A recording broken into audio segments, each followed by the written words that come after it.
ఈ రోజు పంచాంగం 18 జనవరి 2026 ఆదివారం. శ్రీ విశ్వావసు నామ సంవత్సరం. ఉత్తరాయణం, హేమంత ఋతువు. పుష్యమాసం, కృష్ణపక్షం. సూర్యోదయం ఉదయం 6:53 నుండి. సూర్యాస్తమం సాయంత్రం 5:59 వరకు. తిథి అమావాస్య మరుసటి రోజు రాత్రి 1:19 వరకు. తరువాత పాడ్యమి. నక్షత్రం పూర్వాషాఢ ఉదయం 10:05 వరకు. తరువాత ఉత్తరాషాఢ. వర్జ్యం సాయంత్రం 6:47 నుండి రాత్రి 8:30 వరకు. దుర్ముహూర్తం సాయంత్రం 4:30 నుండి సాయంత్రం 5:14 వరకు.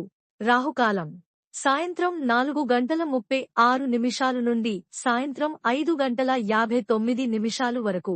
యమగండం మధ్యాహ్నం 12:26 నుండి మధ్యాహ్నం 1:49 వరకు. బ్రహ్మ ముహూర్తం తెల్లవారుజామున 5:17 నుండి ఉదయం 6:05 వరకు. అమృత ఘడియలు తెల్లవారుజామున 5:01 నుండి ఉదయం 6:43 వరకు. అభిజిత్ ముహూర్తం మధ్యాహ్నం 12:04 నుండి మధ్యాహ్నం 12:48 వరకు. నా ఛానల్ని సబ్స్క్రైబ్ చేయండి, లైక్ చేయండి, షేర్ చేయండి, కమెంట్స్ చేయండి. మీ కోసం మరిన్ని వీడియోలు చేస్తాను. Thank you for watching.